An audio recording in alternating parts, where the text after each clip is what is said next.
আমাদের যে ইভেন্টটা রাখতে চলেছি সেটা হচ্ছে কম্বল বিতরণ অনুষ্ঠান।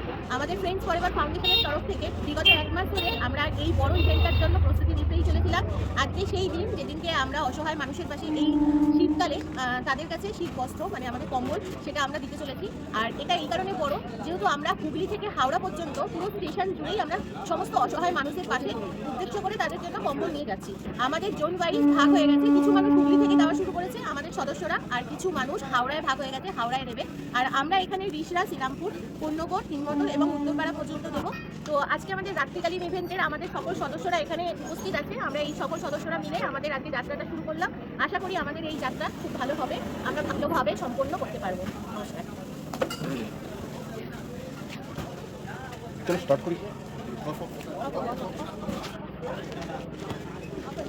আমরা চলে এসেছি এখন রিষড়া স্টেশনে। আর রিষড়া স্টেশনে আমরা ফার্স্ট আমাদের ইভেন্টটা কমপ্লিট করব, দেন আমরা শ্রীরামপুরের উদ্দেশ্যে রওনা দেবো। তো আমাদের সদস্যরা সবাই যাচ্ছে মাথায় কম্বল নিয়ে। আমরা রিষড়া স্টেশনে অন্তত 10 পিস দেওয়ার চেষ্টা করি। রিষড়া স্টেশন, আমাদের সঙ্গে রয়েছে পরিতোষ দা, উত্তম দা, পাপিয়াদি, দীপ, সুজয়, সবাই আমরা রয়েছি। চলো, এখানে আমরা রিষড়ার মধ্যে যে কম্বলগুলো দিয়েছি তার কিছু অংশ আমরা এই ছবির মাধ্যমে দেখিয়েছি। তারপর আমরা গাড়ি নিয়ে বেরিয়ে পড়েছিলাম শ্রীরামপুরের উদ্দেশ্যে। আর শ্রীরামপুরে যাওয়ার উদ্দেশ্যের পথে ছোট্ট করে একটা ভিডিও ক্লিপস আমরা তোমাদের সঙ্গে শেয়ার করলাম।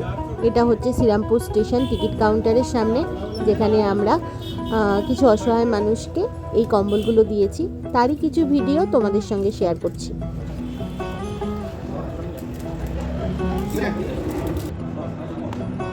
নমস্কার, ঘড়িতে এখন বাজে 12:05। আমরা ফ্রেন্ডস ফরএভার ফাউন্ডেশনের পক্ষ থেকে আমাদের যে কম্বল বিতরণ ইভেন্ট সেটা আমরা শুরু করতে চলেছি। তো আমরা এখানে গাড়িতে বেশ কিছু কম্বল নিয়ে রেডি হয়ে গেছি বেরোবো এবারে।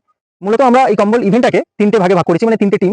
আমরা আজকে কভার করবো এদিকে হাওড়া ময়দান, মল্লিক ফটো, Howrah station, Howrah bus stand এই সংলগ্ন এরিয়া, এবং পাশাপাশি আমাদের একটা টিম কাজ করবে আপনার শ্রীরামপুর, শেওড়াফুলি, রিষড়া এই অঞ্চলটা, আর একটা টিম কাজ করবে আমাদের চন্দননগর থেকে ব্যান্ডেল পর্যন্ত। তো আপনাদের প্রত্যেকের আন্তরিক সহযোগিতা না হলে বা না পেলে আমরা হয়তো এইরকম একটা ইভেন্ট সত্যি কথা বলতে করতে অতটা সাহসিকতা দেখাতে পারতাম না। তো আপনাদের অনেক ধন্যবাদ আমাদের পাশে থাকার জন্য, এবং আমরা বারংবার আপনাদের থেকে এরকমই সহযোগিতা।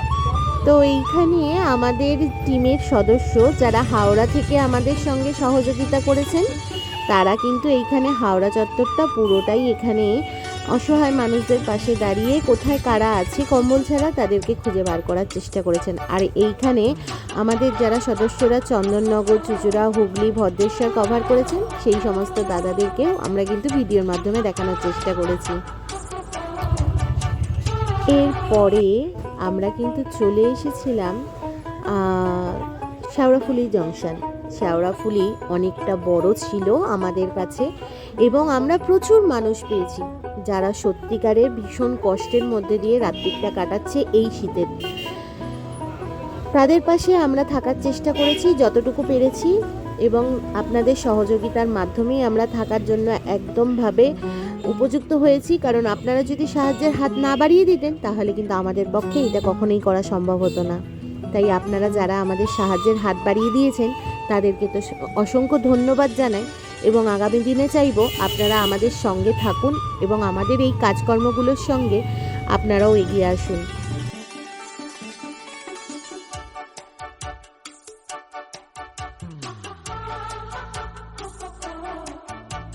আশা করি এই জায়গাটা দেখে বুঝতেই পারছো হাওড়ার কোন জায়গা।